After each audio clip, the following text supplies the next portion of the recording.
안녕하십니까. 오른손잡이지만 오른손으로는 장비를 잡기만 하고 왼손으로 대부분 작업에도 어렵지 않게 작업이 가능할 만큼 장비에 의존하는 장비빨 GP카케어입니다.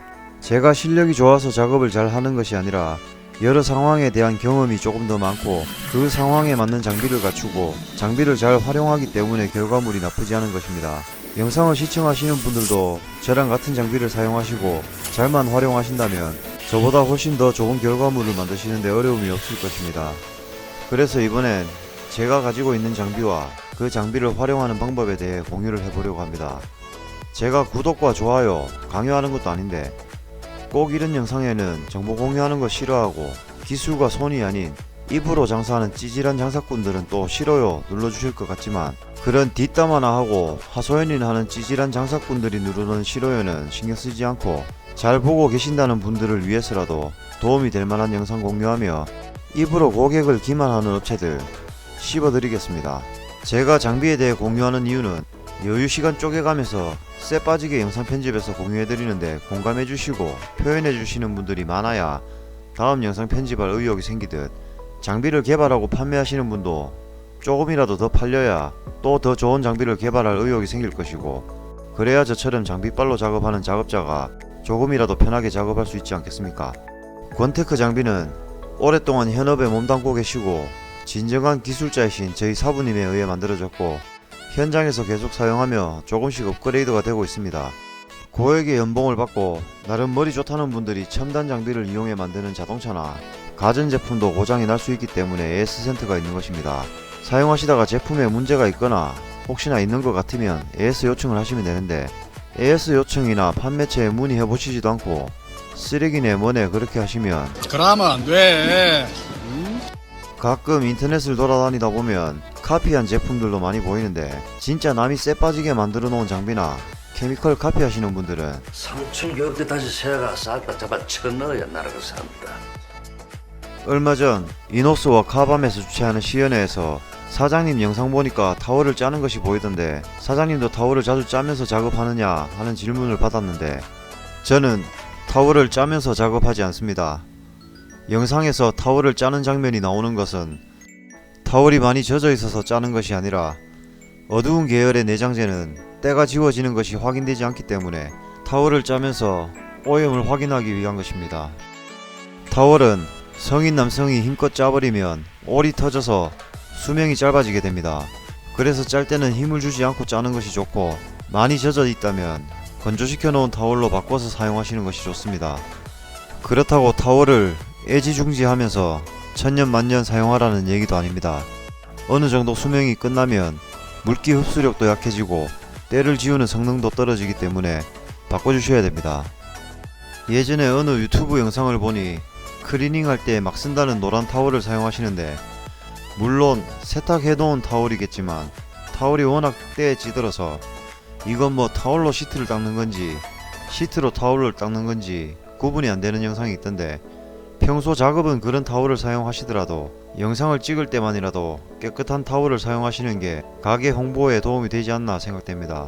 아무리 작업을 잘 하신다 해도 그렇게 더러워 보이는 타월로 닦는 걸 보면 찝찝해서 맡길 생각이 달아날 것 같습니다. 부끄러운 줄을 알아야지.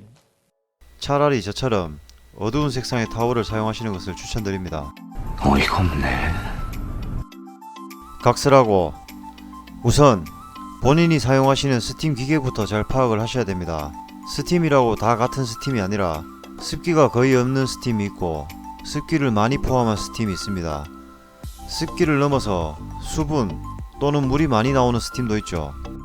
외부 세차를 할 땐 물이 많이 나오는 스팀기가 유리하겠지만 실내 클리닝에서는 특별한 경우를 제외하고 대부분 건식을 사용합니다.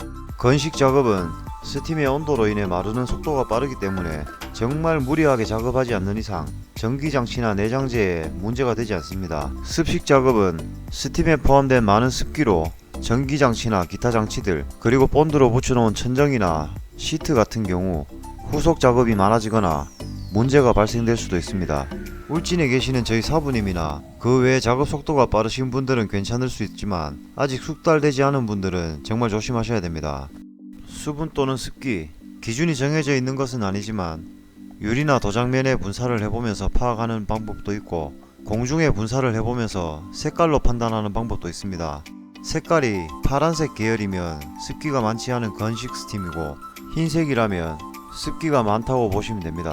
현재 습기가 많은 스팀기를 사용하고 계시고 스팀 기계를 바꾸는 게 부담되신다면 수위 센스를 조금 긴 것으로 교환해 보시고 그래도 안 된다면 손을 조금 빠르게 움직여 주시고 타월을 자주 바꿔 주시면 되긴 하는데 장비는 투자할수록 스트레스가 적고 몸이 편합니다. 이번 차량은 뒷좌석에 올려둔 와인병이 떨어지면서 주변에 튀고 바닥에 흘러서 타 업체에 시공을 맡겼지만 냄새가 계속 난다고 방문을 해주신 티볼리 차량입니다. 실폼 장비와 울트라 노즐을 활용하는 방법을 보여드릴 만한 차량인 것 같아서 공유를 해드리고자 합니다. 차량이 입고되었을 때 카페트 표면이 깨끗해서 차주분이 코가 상당히 민감하신 거 아닌가 했는데 탈착해보니 뒤쪽 카페트는 아래쪽 스펀지에 물에 젖어 있는 상태고 앞쪽 스펀지엔 와인이 그대로 있는 상태였습니다.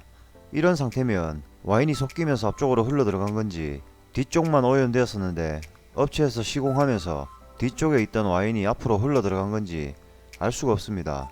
업체 실수가 아니라고 하더라도 이렇게 되어버리면 시공한 업체가 그런 것으로 오해받을 수밖에 없습니다. 쇠 빠지게 작업하고 야매 소리 듣는 건 한순간이죠. 야 씨팔 그 고생하고 양아치 취급받을 순 없잖아.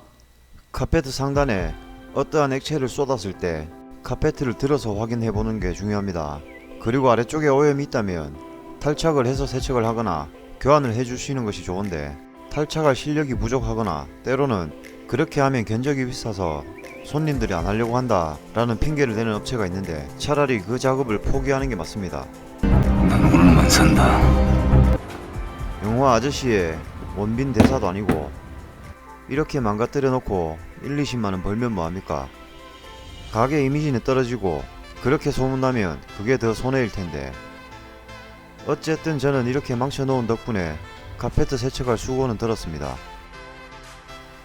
보통 거의 모든 차량의 카페트는 밟았을 때 처지지 않도록 좌우 연결이 되어 있는데 센터 콘솔과 체인지 레버 그리고 일부 부품을 탈착해야 분리가 됩니다. 센터 콘솔을 탈착하지 않고 카페트를 교환했다는 것은 연결되어 있는 부분을 끊었다는 얘기죠. 나름 좋은 대학 나오고 고액의 연봉을 받는 분들이 머리 써서 만들어 놓은 데는 다 이유가 있는 것인데 분해 조립할 때 자기 편하자고 잘라버리는 행동은 잘못된 행동이죠. 분명 견적 낼 때 센터 콘솔 탈착하지 않고 카페트 중간에 자른다는 설명을 하지 않고 제값 다 받았을 텐데 지도란이라고 희발렘이 좀 성의있게 보라니까. 이 부분은 탈착하려면 히터, 에어컨 라인까지 다 분리를 해야 되며 공임이 많이 발생되는 부분이고 플로어 카페트를 깔면 눈에 보이지도 않고 조립 후 문제가 되지 않는 부분이기 때문에 고객님께 미리 설명을 드리고 칼로 잘라서 세척 건조 후 조립을 합니다. 단순하게 어떠한 것을 쏟아서 왔을 땐 바닥 표면만 오염되지만 이미 타 업체에서 실패한 차량이기 때문에 프레임 위쪽 공간도 오염되어 있을 수 있습니다. 특히 이번 차량은 틈새에 에어를 불었을 때 방향제 냄새가 어마어마하게 올라오는 것을 보면 틈새에다가 냄새를 가릴 목적으로 방향제를 분사를 한 것 같습니다.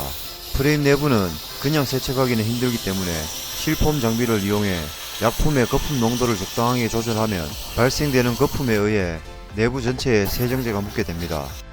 그렇게 불려준 뒤 울트라 노즐을 이용해 습식으로 분사를 하면서 약품을 같이 분사하게 되면 세척이 훨씬 수월합니다.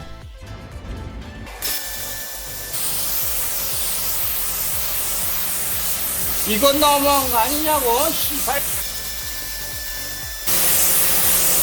울트라 노즐 상당히 편합니다. 압축 분무기를 이용해서 약품을 연결할 수도 있고 수도를 연결하거나 기타 방법을 이용해 물을 연결하게 되면 스팀의 물량도 조절이 가능합니다. 저는 주로 스팀을 습식으로 세팅하고 약품을 분사하는 용도로 사용합니다. 약품과 스팀의 고온과 고압을 이용하면 틈새 찌든 때나 기름때 제거가 상당히 수월합니다.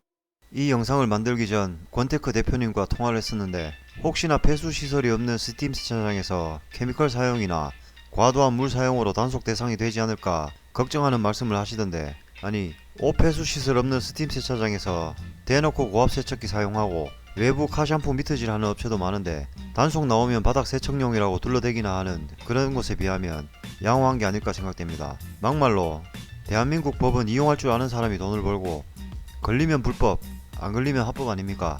저도 외형복원 10년 동안 하면서 단속 스트레스 겪어봤기 때문에 스팀 세차장 사장님들 심정은 충분히 이해는 합니다. 개인적으로 차라리 그렇게 고압 세척기 사용하면서 눈치 보거나 주변 고압 세차장과 트러블이 생기는 것보다는 떳떳하게 스팀 세차기와 울트라 노즐을 이용해서 고압 세척기처럼 사용하시면 주변 세차장에서도 그나마 기분이 덜 나쁠 것이고 단속 공무원들도 아마 아무 말도 못하지 않을까 생각됩니다.